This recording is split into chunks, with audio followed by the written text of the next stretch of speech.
ವೀಕ್ಷಕರೇ ನಮಸ್ಕಾರ. ಈ ದಿನ .com ನ ವಿಶೇಷ ಸಂದರ್ಶನಕ್ಕೆ ನಿಮ್ಗೆಲ್ರಿಗೂ ಸ್ವಾಗತ. ಈ ಸಂದರ್ಶನ ಯಾಕೆ ವಿಶೇಷ ಅಂತ ಹೇಳಿದೆ ಅಂದ್ರೆ, ಇವತ್ತಿನ ಬಹುತೇಕ ಪೇಪರ್ಗಳಲ್ಲಿ ನೀವು ಗಮನಿಸಿರ್ಬೋದು, ಬೆಂಗಳೂರಿನಲ್ಲಿ ಡ್ರಗ್ಸ್ ಜಾಲ ಅಂದ್ರೆ ಡ್ರಗ್ಸ್ ದಂಧೆ ನಡೀತಾ ಇದೆ ಅಂತ. ಅಂದ್ರೆ ನಿನ್ನೆ ಮಹಾರಾಷ್ಟ್ರದ ನಾರ್ಕೋಟಿಕ್ಸ್ ನಿಗ್ರಹ ದಳ ಏನಿದೆ ಬೆಂಗಳೂರಿನಲ್ಲಿ ಸುಮಾರು 3 ಕಡೆ ರೈಡ್ ಮಾಡಿದೆ. ರೈಡ್ ಮಾಡಿ ಸುಮಾರು 55,88,00,000ದಷ್ಟು ಡ್ರಗ್ಸ್ ಅನ್ನ ವಶಕ್ಕೆ ಪಡೆದಿದೆ. ಅದು ಬೆಂಗಳೂರಿನಲ್ಲೇ ಪ್ರೊಡಕ್ಷನ್ ಆಗ್ತಾ ಇತ್ತು ಡ್ರಗ್ಸ್ ಅಂತ ಒಂದು ದೊಡ್ಡ ಸುದ್ದಿ. ಈಗ ಇಡೀ ರಾಜ್ಯನೇ ಬೆಚ್ಚ ಬೀಳಿಸಿದೆ. ಈಗ ಹೊಸ ವರ್ಷ ಬೇರೆ ಬರ್ತಾ ಇದೆ. ಎಲ್ಲರೂ ಹೊಸ ವರ್ಷವನ್ನ ಸೆಲೆಬ್ರೇಟ್ ಮಾಡ್ತಿರುವಂತಹ ಇಂತಹ ಸಂದರ್ಭದಲ್ಲಿ ಡ್ರಗ್ಸ್ ಜಾಲ ಇಡೀ ಬೆಂಗಳೂರಿನ ಆವರಿಸಿದೆ ಅಂದ್ರೆ ಒಂದು ರೀತಿಯಲ್ಲಿ ಮೈ ಜುಮ್ ಅನ್ಸುತ್ತೆ. ಸೊ ಈ ಸಂದರ್ಶನದಲ್ಲಿ ನಮ್ ಜೊತೆ ಹಿರಿಯ ಪೊಲೀಸ್ ಅಧಿಕಾರಿಗಳು ಮತ್ತು ನಿವೃತ್ತ ಪೊಲೀಸ್ ಅಧಿಕಾರಿಗಳಾಗಿರುವಂತಹ SK ಉಮೇಶ್ ಅವರಿದ್ದಾರೆ. ಸರ್, ನಿಮ್ಗೆ ಕಾರ್ಯಕ್ರಮಕ್ಕೆ ಸ್ವಾಗತ sir. Thank you. Yes sir. Sir, ನನ್ನ ಮೊದಲನೇ ಪ್ರಶ್ನೆ ಏನು ಅಂದ್ರೆ, ನೀವು ಸಹ ಬೆಂಗಳೂರಿನಲ್ಲಿ ಪೊಲೀಸ್ ಆಗಿದ್ದಾಗ ನೋಡಿದೀರಾ, ಈ ರೀತಿ ಡ್ರಗ್ಸ್ ದಂಧೆಗಳನ್ನ ಹಿಡಿದಿದ್ದೀರಾ, ಸೆರೆ ಹಿಡಿದಿದ್ದೀರಾ. ಸೊ ಹೆಂಗೆ ನಡೆಯುತ್ತೆ ಸರ್ ಬೆಂಗಳೂರಿನ ಡ್ರಗ್ಸ್ ಜಾಲ, ಹೇಗೆ ನಡೆಯುತ್ತೆ ಅಂತ? ಸೊ ಇದೊಂದು ಬಹಳ ದೊಡ್ಡ, ಯಾಕಂದ್ರೆ ನಿನ್ನೆ 55 ಕೋಟಿಯಷ್ಟು ಡ್ರಗ್ಸ್ ಅನ್ನ ವಶಕ್ಕೆ ಪಡಿಸ್ಕೊಂಡಿದ್ದಾರೆ. ಇದ್ರ ಬಗ್ಗೆ ಏನ್ ಹೇಳ್ತೀರಾ ಸರ್? First comment.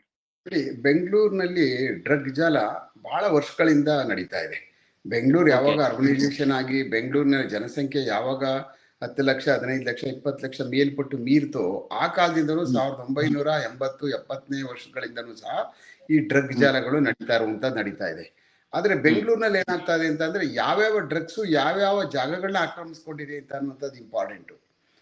ಈ ಗಾಂಜಾ ಸಂಬಂಧಪಟ್ಟಂತ ರಿಲೇಟೆಡ್ ಮೆಟೀರಿಯಲ್ಗಳೇನಿದೆಯೋ, ಗಾಂಜಾ ಇರ್ಬೋದು, ಕೆನಬಿಸ್ ಸಂಬಂಧಪಟ್ಟಂತ, ಅದು ಆಶಿಸ್ ಇರ್ಬೋದು, ಮತ್ತೆ ಬೇರೆ ಅದಕ್ಕೆ ಸಂಬಂಧಪಟ್ಟಂತ ಚರಸ್, ಈ ತರದ ಚರಸ್ ಆಗ್ಬೋದು, ಇದೆಲ್ಲ ಏನಾಗ್ತದೆ ಕೆಲವಷ್ಟು ಅಂತಂದ್ರೆ ಅದು ಸ್ವಲ್ಪ ಕಡಿಮೆ ಬೆಲೆಗೆ ಸಿಕ್ಕುದ್ರಿಂದ ಅದು ಈ ಯಾವ ಸ್ಲಮ್ಗಳು ಮತ್ತೆ ವಿದ್ಯಾರ್ಥಿ ವಲಯಗಳು ಮತ್ತೆ ಮಿಡ್ಲ್ ಕ್ಲಾಸ್ಗಳಲ್ಲಿ ವ್ಯಸನಿಗಳಿರ್ತಾರಲ್ಲ, ಅವ್ರನ್ನ ಆಕ್ಯುಪೈ ಮಾಡ್ಕೊಳ್ತಾ ಇದೆ ಇದು ಮೇಜರ್ ಆಗಿ. ಆಮೇಲೆ ಎರಡನೇದು ಬ್ರೌನ್ ಶುಗರು ಮತ್ತೆ OPM ಮತ್ತೆ ಬೇರೆ ಬೇರೆ ಅದ್ರಲ್ಲಿ ಕೊಕೇನು, ಇವೆಲ್ಲ ಏನಾಗ್ತಾ ಇದೆ ಅಂದ್ರೆ ಮಿಡ್ಲ್ ಕ್ಲಾಸ್ ಅಂಡ್ ಅಬೌವ್ ಅಂತಂದ್ರೆ ಅವ್ರ ಕೈ ಸೇರ್ತಾ ಇದೆ ಅದು. ಯಾಕೆಂದ್ರೆ ಅದು ತುಂಬಾ ಕಾಯ್ಬೇಕು, ಮತ್ತೆ ಅದನ್ನ ಪಡ್ಕೋಬೇಕಾದ್ರೂ ಸಹ ಬಹಳ ಅತ್ಯಂತ ವ್ಯವಸ್ಥಿತವಾದಂತ ಜಾಲ, ಅದರಿಂದ ಎಂಟ್ರಿ ಕೊಡೋಕೆ ಕಷ್ಟ ಆಗ್ತದೆ. ಅಲ್ಲಿ ಎಂಟ್ರಿ ತಗೊಳ್ಳೋದೇ ಒಂದು ದೊಡ್ಡ ವಿಚಾರ. ಒಂದ್ಸಾರಿ ಎಂಟ್ರಿ ತಗೊಬಿಟ್ರೆ ಅದು ಪರ್ಮನೆಂಟ್ ಆಗ್ಬಿಡ್ತಾರೆ ಅವರು. ಅದಾದ್ಮೇಲೆ ಫೈನಲಿ ಮಾಡ್ತಾ ಅವರು ಕನ್ಸ್ಯೂಮರ್ ಇದ್ದವ್ರು ಕೊನೆ ಪೆಡ್ಲರ್ಗಳಾಗ್ಬಿಡ್ತಾರೆ. ಹೀಗೆ ಅದು ಸೆಕೆಂಡು. ಎರಡನೇದು ಸಿಂಥೆಟಿಕ್ ಡ್ರಗ್ಸ್ಗಳು. ಈ ಸಿಂಥೆಟಿಕ್ ಡ್ರಗ್ಸ್ಗಳಲ್ಲಿ ಏನಾಗ್ತದೆ ಅಂತಂದ್ರೆ, ಮ್ಯಾನುಫ್ಯಾಕ್ಚರ್ಡ್ ಡ್ರಗ್ಸ್ಗಳು.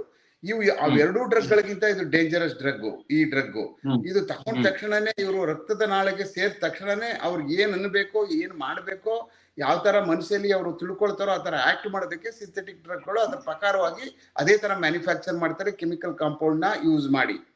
ಆದ್ರೆ ಬೆಂಗಳೂರು ನಗರದಲ್ಲಿ ನಾವು ಹಲವಾರು ಸಾರಿ ನಾವು ಆಶಿಸ್ ಹಿಡಿದಿದೀವಿ, ಚರಸ್ ಹಿಡಿದಿದೀವಿ, OPM ಹಿಡಿದಿದೀವಿ, ಗಾಂಜಾ ಹಿಡಿದಿದೀವಿ, ಆಶಿಶ್ ಆಯಿಲ್ ಹಿಡಿದಿದೀವಿ. ಇದನ್ನೆಲ್ಲಾನು ಸಹ ಹಿಡ್ಕೊಂಡು ಮಾಡುವಂತ ಪರಿಸ್ಥಿತಿಯಲ್ಲಿ ಏನಾಗ್ತದೆ ಅಂದ್ರೆ, ನಾವ್ ಎಲ್ಲಿ ಫೇಲ್ ಆಗ್ತಾ ಇದೀವಿ ಈ ಒಂದು ಡಿಜಾಲ್ದೊಳಗಡೆ ಹೋದಾಗ ಅಂದ್ರೆ, ಎಲ್ಲಿ ಅಲ್ಲಿ ಬರ್ತಾ ಇದೆ, ಯಾವ ಜಾಗದಿಂದ ಇದು ರೂಟ್ ಕಾಸ್, ತರ್ತಾ ಇರೋದು ಯಾರು, ಇದನ್ನ ಸಪ್ಲೈ ಕೊಡ್ತಾ ಇರೋದು ಯಾವ ರಾಜ್ಯದಿಂದ ಬರ್ತಾ ಇದೆ, ಇಲ್ಲ ನಮ್ಮ ರಾಜ್ಯದಲ್ಲೇ ಬೆಳೀತಾ ಇದಾರಾ, ಬೆಳೆದ್ರೆ ಯಾವ ಭಾಗದಿಂದ ಯಾವ ಕಾಡುಗಳಲ್ಲಿ ಬೆಳೀತಾ ಇದ್ದಾರೆ ಅನ್ನುವಂಥದ್ರಲ್ಲಿ ನಾವು ಆ ಒಂದು ಲಾಜಿಕಲ್ ಎಂಡ್ ಮುಟ್ಟೋದ್ರಲ್ಲಿ ನಾವು ಹಲವಾರು ಸಾರಿ ನಾವು ಆಗಿದ್ದೀವಿ. ಒಂದು ನಾವೆಲ್ಲ ಹಲವಾರು ಸಾರಿ ಛತ್ತೀಸ್ಗಢಕ್ಕೆ ಹೋಗಿದ್ದೀವಿ.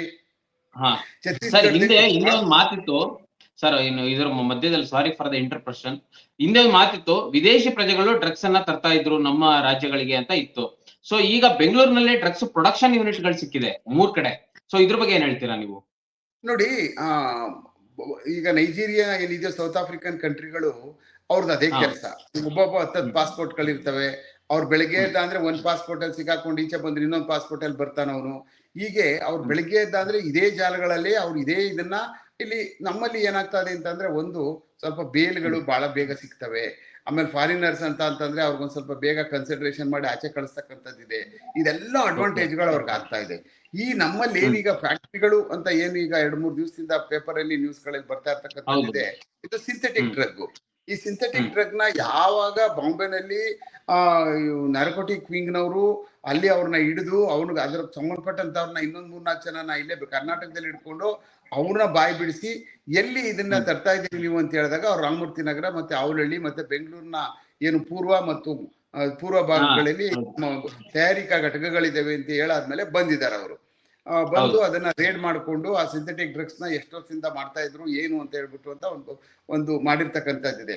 ಸಾಮಾನ್ಯವಾಗಿ ಏನಾಗುತ್ತೆ ನೋಡಿ, ಯಾವತ್ತೇ ಆಗ್ಲಿ ಯಾವುದೇ ಒಬ್ಬ ಒಂದು ಬೇರೆ ರಾಜ್ಯಕ್ಕೆ ಹೋದಾಗ ಇಂಥ ಒಂದು ಜಾಲನ ಭೇದಿಸ್ಬೇಕು ಅಂತ ಬಂದಾಗ, ನಾವು ಇವಾಗ ಬಾಂಬೆಗೆ ಹೋಗಿದೀವಿ ಹಲವಾರು ಸಾರಿ, ನಾವು ಅಲ್ಲೂ ಸಹ ರೇಡ್ ಮಾಡಿದೀವಿ, ಮಡ್ರಾಸ್ಗೆ ಹೋಗಿದೀವಿ, ಇಲ್ಲಿಂದ ಹಿಡ್ಕೊಂಡು ಅಲ್ಲೂ ರೇಡ್ ಮಾಡಿದೀವಿ. ಆದ್ರೆ ಅಲ್ಲಿ ಅಧಿಕಾರಿಗಳ ಸ್ಥಳೀಯ ಅಧಿಕಾರಿಗಳನ್ನ ನೆರವು ತಗೋತೀವಿ ನಾವು. ನಾವೇ ನೇರಕ್ಕೆ ಹೋಗ್ಬಿಟ್ಟು ನಾವ್ ಇಷ್ಟ ಬಂದಂಗೆಲ್ಲ ಮಾಡಕ್ ಹೋಗಲ್ಲ. ಮಾಡ್ಬೋದು, ಕಾನೂನಲ್ಲಿ ಅವಕಾಶ ಇದೆ, ಬಟ್ ಅವ್ರಿಗೂ ತಿಳಿಸ್ಬೇಕು. ಆಮೇಲೆ ನಮ್ಮನ್ನ ನಾಳೆ ಕೋರ್ಟ್ಗಳಲ್ಲಿ ಕೇಳ್ತಾರೆ, ಯಾಕೆ ನೀವು ಲೋಕಲ್ ಪೊಲೀಸ್ ತಿಳಿಸ್ತಿಲ್ಲ, ಅವ್ರನ್ನ ನೀವು ತಗೋಬೋದಾಗಿತ್ತಲ್ಲ, ನೀವೇನೋ ಎಲ್ಲೋ ಕರ್ನಾಟಕದಲ್ಲಿ ನೀವು ಅವ್ರನ್ನ ನೀವು ಸಿಗಿಸ್ಕೊಂಡು ಇಲ್ಲಿ ಬಂದು ನೀವು ಅವ್ರಿಗೆ ಫಿಕ್ಸ್ ಮಾಡ್ಬಿಟ್ಟಿದ್ರಿ ಅಂತ ಪ್ರಶ್ನೆಗಳನ್ನ ನಾಳೆ ಕೋರ್ಟಲ್ಲಿ ಬರ್ತವೆ. ಆ ಕಾರಣಕ್ಕೆ ಏನಾಗ್ತದೆ, ನಾವುಗಳು ಅವ್ರು ಅಲ್ಲಿಂದ ಬಂದಾಗ ಆಯ್ತು, ಇಲ್ಲಿ ಬಂದಾಗ ಅವರು ಜೊತೆನಲ್ಲಿ ಸೇರ್ಕೊಂಡು ನಾವು ಕರ್ನಾಟಕದವರು ಪೊಲೀಸರುಗಳು ಹೋದಾಗೆಲ್ಲ ನಾವು ಮಾಡ್ತೀವಿ. ಬಟ್ ಈಗ ಒಂದ್ ವಿಚಾರ ಏನಾಗಿದೆ, ಅಲ್ಲಿಂದ ಬಂದವರೇ ಯಾವುದೇ ತರವಾದಂತ ಪೊಲಿಟಿಕಲ್ ಅಸಿಸ್ಟೆನ್ಸ್ ಅಂದ್ರೆ ಪೊಲೀಸ್ ಅಸಿಸ್ಟೆನ್ಸ್ ತಗೊಳ್ಳದೆ ಇಲ್ಲಿ ಅವ್ರು ಮಾಡಿರ್ತಕ್ಕಂಥದ್ದು ತಪ್ಪಂತ ಏನಿಲ್ಲ, ಅದು ಓಕೆ. ಬಟ್ ನಾಳೆ ಆ ಲಾಜಿಕಲ್ ಎಂಡ್ ಆಗ್ಬೇಕಲ್ಲ, ಕೋರ್ಟ್ಗಳಲ್ಲಿ ಎವಿಡೆನ್ಸಸ್ಗಳು ಮತ್ತೆ ಅತ್ಯಲ್ಪವಾದಂತ ಎವಿಡೆನ್ಸಸ್ಗಳು ಅದನ್ನ ಕಲೆ ಮಾಡುವಂತದ್ರಲ್ಲಿ ಇವರು ಆಗಲ್ಲ, ಕಷ್ಟ ಆಗ್ತದೆ. ಯಾಕೆಂದ್ರೆ ನಮ್ಮವರೇ ಸಪೋರ್ಟ್ ಮಾಡ್ಬೇಕು, ನಾಳೆ ಇಲ್ಲಿ ವಿಟ್ನೆಸ್ಗಳೇ ಸಪೋರ್ಟ್ ಮಾಡ್ಬೇಕು.